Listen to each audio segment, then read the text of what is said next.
Bismillahirrahmanirrahim.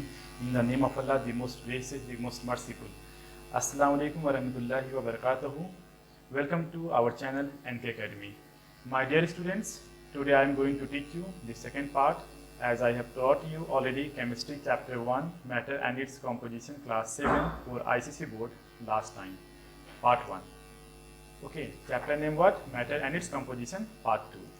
Today we will learn second part. Okay. In first part, I have taught you all about the properties of matter, okay, and characteristics of matter, different states of matter. ये सारा चीज़ मैं आपको पढ़ा चुका हूँ. आज आपको मैं पढ़ाऊँगा composition of matter and change of states of matter. Okay, let's start.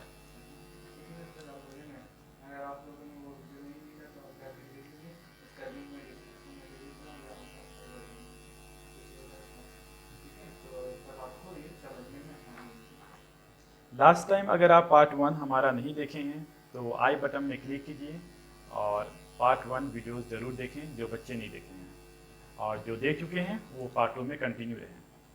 तो बच्चे, आज मैं आपको पार्ट 2 में पढ़ा रहा हूँ कंपोजिशन ऑफ मैटर. तो what does mean by the composition of matter? First of all we have to understand. Okay, composition means to made up of, यानी कि मैटर किस चीज़ से बना हुआ है. Made up of matter. Okay, matter is made up of what? The smallest particle that cannot be split up further by any physical or chemical methods. That smallest particle is known as an atom. Okay?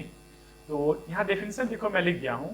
Atoms and molecules, दो चीज़ का मैं differentiate किया हूँ, यानी कि matter का सबसे छोटा पार्टिकल जो होता है वो एटम होता है, और दो या दो से ज़्यादा एटम मिलकर जो बनता है उसे हम मॉलिक्यूल्स बोलते हैं. यानी कि both are the smallest particle, लेकिन स्मॉलेस्ट बोलूँगा तो एटम होगा और स्मॉल बोलूँगा तो मॉलिक्यूल्स होगा. ठीक है, क्योंकि एटम से छोटा और कोई पार्टिकल्स नहीं है. सब एटॉमिक पार्टिकल्स जरूर हैं, इसके बारे में हम नेक्स्ट क्लास में, सॉरी आपका चैप्टर नंबर 3 में पढ़ेंगे. स्ट्रक्चर ऑफ एटम के बारे में पढ़ेंगे. ठीक है, तो देखो, all matters is made up of small particles called atom. Okay, तो यानी कि जितने भी दुनिया में मैटर हैं, यानी कि आप हैं और टेबल्स है, चेयर हैं, बिल्डिंग्स हैं, all are made up of the smallest particle which is known as an atom. Okay, in facts matter are the building blocks of matter, यानी कि बहुत सारे एटम्स मिल करके क्या बनते हैं? मैटर बनते हैं. इसीलिए हम इसे क्या बोलते हैं? Atoms are the building blocks of matter. Okay, and atom may or may not exist in free state independently in nature. यानी कि बोला ये जा रहा है कि एटम जो है फ्री स्टेट में एग्जिस्ट हो भी सकता है और नहीं भी हो सकता है. कहने का मतलब ये है, जितने भी हमारे पीरियोडिक टेबल में जितने भी एलिमेंट्स का नेम है, जितने भी एलिमेंट्स उसमें हैं, तो नोबेल गैस जितने भी होते हैं उनके एटम इंडिपेंडेंटली एग्जिस्ट करते हैं. एग्जाम्पल के तौर पर हीलियम, नियन, आर्गन, क्रिप्टन, जेनन, जितने भी लोग हैं इंडिपेंडेंटली एग्जिस्ट करते हैं. और बाकी सब के जितने भी गैसेस हैं वो इंडिपेंडेंटली एग्जिस्ट नहीं करते हैं. इसके बारे में मैं आपको और तफसील से बताऊँगा chapter number 3 structure of atom में. फिलहाल आप ये समझें, इंडिपेंडेंटली एग्जिस्ट का मतलब होता है उड़ना, यानी कि हवा में जो एलिमेंट उड़ता है, जैसे कि ऑक्सीजन हो गया, हीलियम हो गया, ठीक है, नियॉन हो गया, क्रिप्टन, जेनन, ये और ऑक्सीजन, हाइड्रोजन, ये सब हवा में उड़ते हैं. तो जो उड़ते हैं उनके जो छोटे पार्टिकल्स एटम हैं, तो वो अकेला उड़ता है. ठीक है, और जिसका अकेला नहीं उड़ता, जैसे कि ऑक्सीजन है, तो वो दो एटम मिल करके आपस में उड़ते. तो दो एटम जब मिल जाते हैं या दो से ज़्यादा जब मिल जाते हैं तो हम उनको मॉलिक्यूल कहते हैं. ओके, तो आप देखिए यहाँ पर मॉलिक्यूल से क्या डेफिनेशन है. Molecule is also a small particle of matter but larger than an atom of any element और कंपाउंड. यानी कि एलिमेंट का भी मॉलिक्यूल्स हो सकता है और कंपाउंड का भी हो सकता है. ठीक है, यानी कि मॉलिक्यूल एलिमेंट में भी पाए जाते हैं और कंपाउंड में भी पाए जाते हैं, लेकिन हर एलिमेंट में मॉलिक्यूल नहीं होते हैं. जैसे कि मैं पहले ही बता चुका हूँ कि जितने भी नियॉन गैस हैं, और इतने नोबेल गैसेस हैं, उसके अंदर में helium, neon, argon, krypton, जेनन, radian, ये जितने भी गैसेस पाए जाते हैं, इनके छोटे पार्टिकल्स एटम जो होते हैं वो इंडिपेंडेंटली एग्जिस्ट करते हैं और मॉलिक्यूल फॉर्म नहीं करते हैं. ओके, ठीक है, क्योंकि उनका आउटरमोस्ट सेल में नंबर ऑफ इलेक्ट्रॉन्स स्टेबल रहता है. तो ये नंबर ऑफ इलेक्ट्रॉन्स क्या है, स्टेबिलिटी क्या है, ये हमें थर्ड चैप्टर में मैं आपको अच्छी तरह से समझाऊंगा. फिलहाल आप इतना ध्यान में रखें. और कंपाउंड में का स्मॉलेस्ट पार्टिकल मॉलिक्यूल्स होता है. ओके, अब देखिए यहाँ पर बी में क्या है, it is made up of 2 और मोर एटम्स, यानी कि जितने भी ये मॉलिक्यूल्स हैं, है ना, ये किससे बना हुआ है, 2 या 2 से ज्यादा एटम से बना हुआ है। ये देखिए 2 एटम से बना हुआ एक मॉलिक्यूल, यहाँ पर 4 एटम्स है, यहाँ पर 3 एटम है, यहाँ पर छोटा सा देखिए 2 एटम्स है। Okay, The atoms present in a molecule may be identical or may be different atom। क्या बोला जा रहा है कि the atom present in a molecule may be identical or may be different atoms, यानी कि मॉलिक्यूल में जितने भी एटम होते हैं आइडेंटिकल का मतलब क्या है, यकसा, यानी कि एक जैसा। अब मैं बात करूं कि एक सिलेंडर मैंने ऑक्सीजन ले लिया, तो ऑक्सीजन के अंदर में क्या है, मॉलिक्यूल कौन सा रहेगा, O2 रहेगा, यानी कि एक मॉलिक्यूल में नंबर ऑफ एटम 2 होगा, तो दोनों क्या होगा, एक जैसा होगा, एक ऑक्सीजन का होगा और एक हाइड्रोजन का सिलेंडर में नहीं आ जाएगा। ठीक है, एक ऑक्सीजन है तो दूसरा भी ऑक्सीजन है, तो यानी कि यह आइडेंटिकल मॉलिक्यूल हो गया। लेकिन अगर मैं बात करूं तो वाटर H2O, तो अब उसमें क्या हो जाएगा, H2O में क्या है, हाइड्रोजन एटम 2 हो गया, मैं इसमें कितना हो गया, 3 एटम हो गया। ठीक है, अब मैं इसको कंसिडर कर लेता हूँ, ये क्या है, हाइड्रोजन एटम है। ठीक है, अब ये भी एक हो गया hydrogen atom. Okay, 2 hydrogen atom हो गया तो H2 हो गया, और ये बीच वाला क्या हो गया, एक ऑक्सीजन एटम है। ओके, तो यहाँ पर H2O बन गया, यानी कि एक मॉलिक्यूल में एक ऑक्सीजन का एटम है और 2 हाइड्रोजन का एटम है, यानी कि डिफरेंट एटम्स है इन द मॉलिक्यूल। तो मॉलिक्यूल सेम एलिमेंट का भी हो सकता है, कंपाउंड का भी होगा। तो एलिमेंट का जब होगा तो एक जैसा एटम होगा, कंपाउंड का होगा तो 2 या 2 से ज़्यादा अलग अलग तरह का एलिमेंट का एटम हो सकता है। ठीक है, तो आप इतना ही कंपोजिशन ऑफ मैटर में इतना ध्यान रखें कि all matters are made up of the smallest particle which is known as an atom। okay, and when 2 or more atoms combine together then it forms a molecule। सिर्फ इतना याद रखें, बाकी और मैं डेप्थ में जाऊंगा आपके नेक्स्ट चैप्टर में, यानी कि चैप्टर नंबर 3 में। ओके, अब इसका नेक्स्ट स्लाइड क्या है, change of states of matter, यानी कि नंबर 5 में मैं आपको पढ़ाने जा रहा हूँ change of states of matter, यानी कि मैटर का स्टेट को चेंज करना। ठीक है, आपका तो change of state of human being तो नहीं होता, ह्यूमन बीइंग ऑलवेज, है ना, जो शेप में रहते हैं वैसे ही रहते हैं, ऐसा थोड़ी ना होता है कि बारिश में पिघल जाते हैं। ओके, तो लेकिन मैटर ऐसा जरूर होता है कि टेम्परेचर एंड प्रेशर के हिसाब से उसका change of states of matter होता है।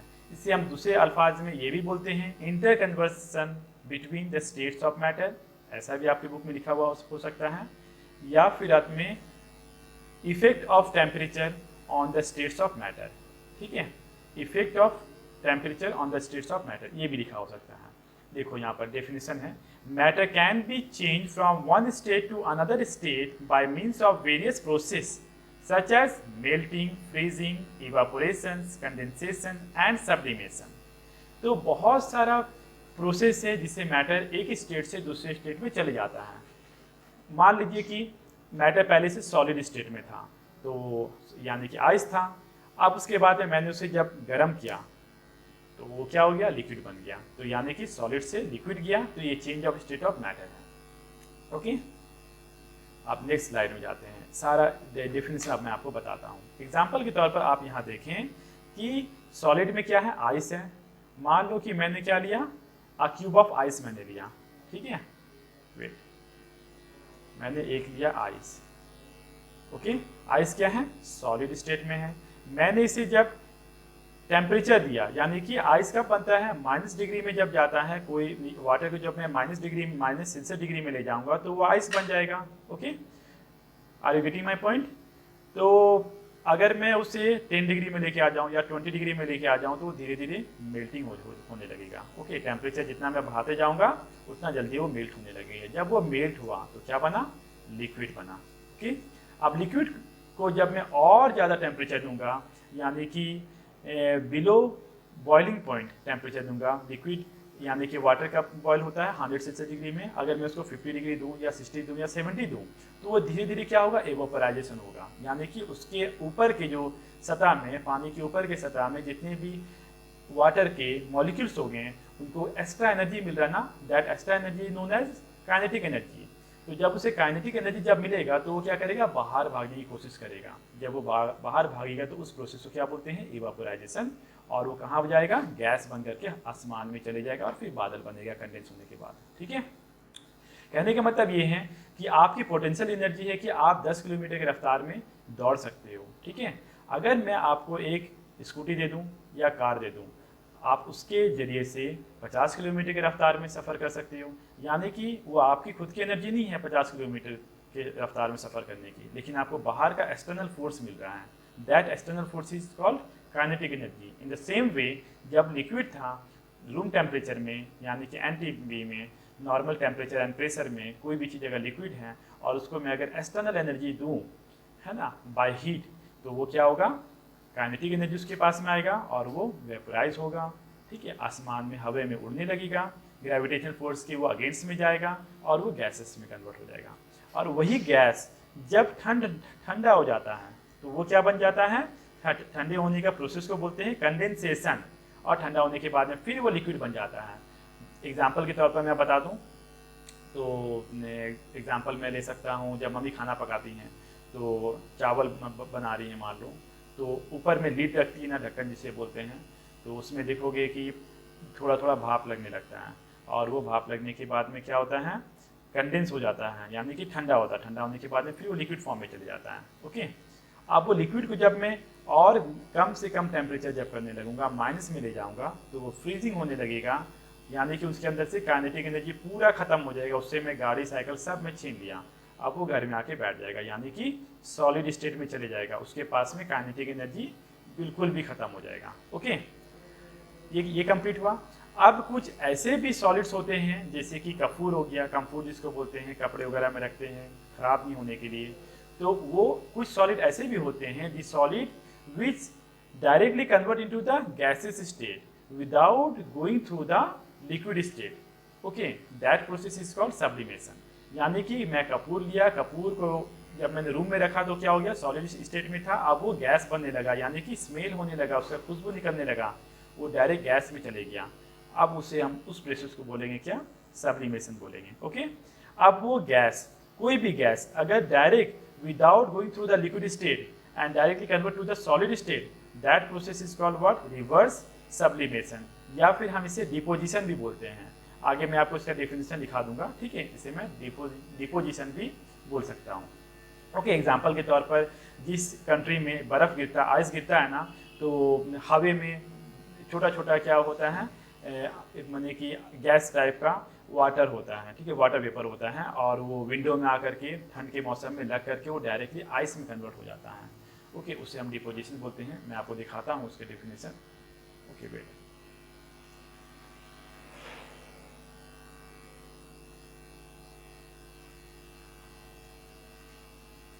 देखो, सबसे पहले मैं आपको बताने जा रहा हूँ मेल्टिंग पॉइंट। मेल्टिंग क्या है, यहाँ पर मैंने डेफिनेशन लिखा दिया, उससे पहले मैंने डायग्राम आपके लिए बनाया था।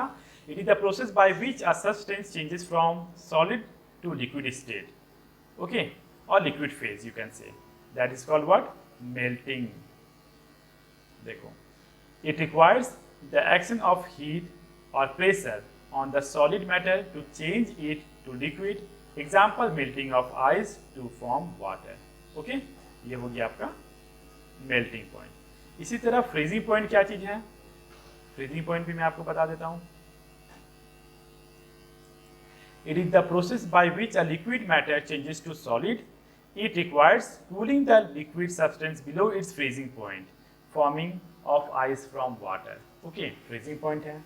फिर इसी तरह मैंने कंडेंसेशन का भी जो मैंने पढ़ा है वहाँ पर सबका डेफिनेशन भी लिख दिया हूँ, ताकि कि आप वीडियो को पॉज करें और इसको अपनी नोटबुक में नोट डाउन कर लें। मैं हमेशा बोला हूँ कि जब भी आप मेरे वीडियो देखें तो प्यार मोहब्बत के साथ में अपने पास में आप अपनी बुक भी रखें, और साथ ही साथ एक नोटबुक रखें, एक पेन और एक पेंसिल रखें। जो मैं लिखाते जाऊँ आप इसे लिख लिया करें, तो हमेशा याद रहेगा इंशाअल्लाह ताला। वरना देखा हुआ चीज़ इंसान भूल जाता है, लिखा हुआ चीज़ कभी नहीं भूलता है। ठीक है, तो मुझे उम्मीद है कि आप सब वफादार हैं और उस्ताद के बात को मानने वाले हैं, वालों में से हैं, तो आप इंशाअल्लाह ताला जरूर मानेंगे। ठीक है, तो देखिए, it is the process by which gaseous state changes to liquid state due to cooling is known as condensation. Okay, condensation क्या है कि गैसेस स्टेट से लिक्विड में कन्वर्ट हो जाएगा ड्यू टू कूलिंग, यानी कि ठंडा होने के बाद होता है, तो इसे हम कंडेंसेशन बोलते हैं। Example, forming of water droplets on the lead of the vessel cooking food. यहाँ पर बताया गया कोई वेसल में हम खाना पका रही है, उसके ऊपर में लीड यानी कि ढक्कन होगा, तो उसमें वाटर का ड्रॉपलेट्स आ जाता है, और जब वो ठंड हो जाता है तो क्या बन जाता है, वाटर बन जाता है। ओके, ठीक है, यहाँ तक आप लोगों को समझ में आ गया है। अब मैं आपको नेक्स्ट स्लाइड ले जाता हूँ। नेक्स्ट में आप यहाँ देखिए, इवापोरेशन के बारे में मैं बता रहा हूँ आप लोगों को। इवापोरेशन में क्या है?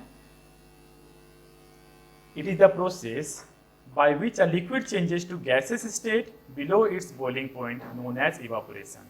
यानी कि लिक्विड स्टेट किस में चले जाएगा? गैस में चले जाएगा। बिलो बॉइलिंग पॉइंट यानी कि वाटर बॉयल कितना में होता है? 100 सेल्सियस डिग्री में। तो 100 में जाने की जरूरत नहीं पड़ेगा। अगर मैं 50 या 60 सेल्सियस डिग्री में भी ले जाता हूँ वाटर को, तो वो उससे गैस निकलना स्टार्ट हो जाएगा।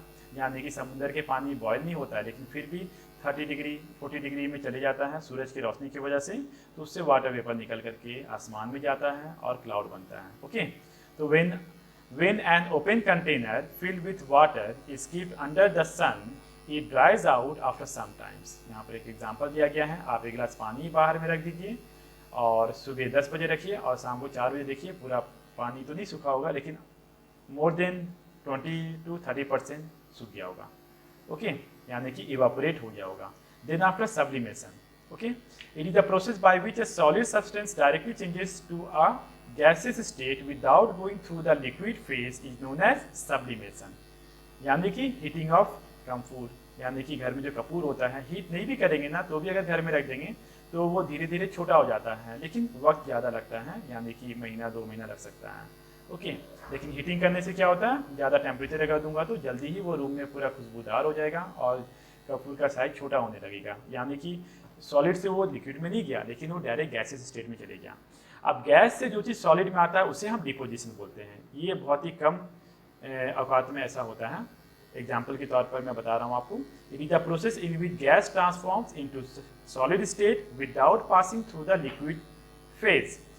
Example, water vapour transforms directly into ice without becoming liquid, a process that often occurs on Windows during the winter months. ठीक है, ये जो यहाँ पर एग्जाम्पल दिया गया है ये हमारे हिंदुस्तान के लिए एग्जाम्पल नहीं है। हाँ, कश्मीर वगैरह में ऐसा है, बेशक हमारे हिंदुस्तान में भी है। ओके, कश्मीर वगैरह में क्या होता है कि ठंड के मौसम में हवा का जो नमी होता है वो विंडोज़ अगर ये ग्लास का है या जो भी रहे उसमें लग करके वो रात भर में आइस बन जाता है, यानी कि लिक्विड स्टेट में बिना जाए हुए वो डायरेक्ट आइस बन जाता है। आप दूसरा एग्जाम्पल अगर लें तो आप अपने घर का फ्रीजर को खोलिए और फ्रीजर में देखिए कोई धुआं निकल रहा होगा। ठीक है, और फ्रीजर में अपने आप आइस भी आ जाता है। आप तो पानी उसमें डाले नहीं, लेकिन वो फ्रीजर में आइस कहाँ से आया? तो यानी कि एयर में जितने भी वाटर वेपर्स हैं वो वाटर वेपर्स को डायरेक्टली सॉलिड स्टेट में कन्वर्ट कर देता है, यानी कि आइस बना देता है without converting into the liquid form. ठीक है, इंशाल्लाह ताला मुझे उम्मीद है कि आप लोगों को यहाँ तक समझ में आ चुकी है।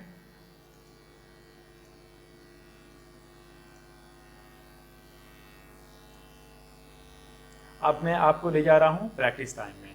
चैप्टर अल्हम्दुलिल्लाह चैप्टर ख़त्म हो चुकी हैं और मुझे उम्मीद है कि मैं आपको समझा सका हूं। और जो बच्चों को ना समझ में आई हो और किसी भी तरह का डाउट हो, किसी भी तरह का क्रिटिकल से क्रिटिकल क्वेश्चंस हो या छोटे से छोटे क्वेश्चन हो, बिना किसी हेजिटेशन के, without any hesitation, just write down the questions which you have could not understand, okay, in my comment section, then I will definitely answer you. अगर ज़रूरत पड़ेगा तो मैं उसके ऊपर में वीडियो भी बनाऊंगा, वरना मैं आपको आंसर तो ज़रूर लिख करके दे दूंगा। ओके, अब देखो प्रैक्टिस टाइम में क्या है बच्चे, random motion of particles is least in, आपको मालूम होगा सॉलिड है। ओके, तो रैंडम मोशन ऑफ पार्टिकल्स यानी कि रैंडम मोशन यानी कि मोशन होता है, जितने भी पार्टिकल्स है मैटर के अंदर में, जितने कि एटम्स एंड मॉलिक्यूल्स हैं, रैंडमली वो मोशन में है। ऑल आर, पूरा हमारा यूनिवर्स ही मोशन में है, कोई भी स्टेशनरी में नहीं है। अर्लियर हमें मालूम ये था, साइंस को मालूम ये था कि जो सन है वो स्टेशनरी में है, लेकिन बाद में हमें ये भी पता चल गया कि सन भी अपने खुद के एक्सिस में मोशन कर रहा है, यानी कि रोटेशन कर रहा है। Okay, sun also rotates around its own axis, okay, as the earth is rotating. Okay, तो सॉलिड में जो क्या होता है, लीस्ट मोशन होता है, यानी कि कम से कम एटम एंड मॉलिक्यूल रोटेशन करते हैं due to less intermolecular space, यानी कि स्पेस ही कम है तो मोशन कहाँ से कर पाएंगे। लिक्विड में थोड़ा ज़्यादा मोशन करते हैं और गैसेस में तो और भी ज़्यादा मोशन करते हैं। ठीक है, क्योंकि गैस में ज़्यादा इंटरमोलिकुलर स्पेस है due to weak intermolecular force of attraction. जब फोर्स ऑफ अट्रैक्शन कम होगा तो स्पेस ज़्यादा होगा, यानी कि आप दो भाई या बहनें हैं तो अगर आप दोनों में प्यार कम होगी तो आपके बीच में दूरी ज़्यादा पैदा होगी। आपके दोनों में ज़्यादा प्यार होगी तो आपके दरमियान में स्पेस कम होगा। ओके, तो ये मैंने एग्जांपल दिया आपको। सेकंड क्वेश्चन क्या है, physical state of matter can be change bye, यानी कि physical state of matter can be change bye, कैसे फिजिकली चेंज कर सकते हैं, आइस से लिक्विड, लिक्विड से गैस कैसे कर सकते हैं, चेंज इन टेम्परेचर यानी कि टेम्परेचर से कर सकते हैं, एंड प्रेशर से, यानी कि अगर गैस को मुझे लिक्विड में कन्वर्ट करना है तो मैं गैस को ठंडा नहीं करूँगा, लेकिन मैं एक सिलेंडर में डाल के ज़्यादा प्रेशर करूँगा, तो क्या होगा कि गैस का इंटरमोलिकुलर स्पेस क्या होगा, कम होगा, और वो लिक्विड स्टेट में कन्वर्ट हो जाएगा। आप अपने घर के एलपीजी गैस यानी कि लिक्विफाइड पेट्रोलियम गैस को आप जब देखेंगे तो वो गैसेस स्टेट में है, लेकिन उसको प्रेशराइज करके सिलेंडर के अंदर डाला जाता है तो वो लिक्विड में कन्वर्ट हो जाता है। Okay, number third, the energy possessed by an object by virtue of its motion is known as kinetic energy, यानी कि बताया ये जा रहा है कि जो एनर्जी जो ऑब्जेक्ट को बाहर से मिलता है उसे हम क्या बोलते हैं, काइनेटिक एनर्जी बोलते हैं।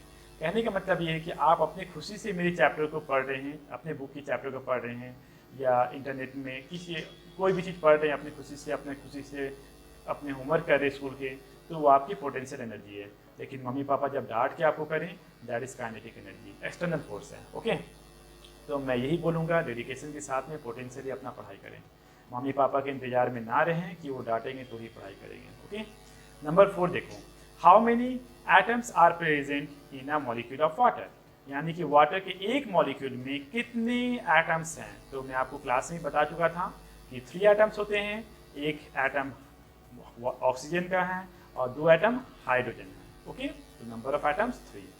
Oil is more viscous than water, यानी कि ये बताया ये जा रहा है, यस इट इज ट्रू है। विस्कस का मतलब होता है डेंसिटी, डेंसिटी का मतलब होता है गाढ़ता। ऑयल और पानी पतला होता है, ऑयल ज़्यादा गाढ़ा होता है। ओके, तो यहाँ पर ये बोला जा रहा है कि oil is more viscous than water, is it true or false, yes it is true. तो ये प्रैक्टिस टाइम भी कंप्लीट हो गई अल्हम्दुलिल्लाह। अब मैं आपको बोलना चाहूँगा कि आपकी जो भी कोर्स बुक है, आप अपने कोर्स बुक का नेम को कमेंट कीजिए, पब्लिशर का नेम को कमेंट कीजिए। मैं उसका क्वेश्चन आंसर के ऊपर में या तो मैं वीडियो बनाऊंगा या तो मैं पीडीएफ फाइल आपको डिस्क्रिप्शन में लिंक के साथ दे दूंगा, आप उसे डाउनलोड कर लेंगे और अपने से क्वेश्चन आंसर लिख लेंगे। पहले तो मैं आप लोगों को ये बोलूँगा कि खुद से लिखने की कोशिश कीजिए, जब नहीं होगा तो आप मुझे कमेंट कीजिए, मैं within 24 hours I will upload it. Okay, अल्हम्दुलिल्लाह अब ये चैप्टर कंप्लीट हो चुकी है, मुकम्मल हो चुकी है। इंशाअल्लाह ताला अब आपको मैं नेक्स्ट चैप्टर का आगाज़ करूँगा बहुत ही जल्द, और आप हमारे चैनल को ज़रूर से सब्सक्राइब कीजिए और बेल आइकन को प्रेस कीजिए और लाइक कीजिए और अपने दोस्तों में, भाई बहनों में शेयर कीजिए। Education for all. ओके, तो अब मैं इजाज़त चाहता हूँ। अस्सलाम वालेकुम व रहमतुल्लाहि व बरकातहू।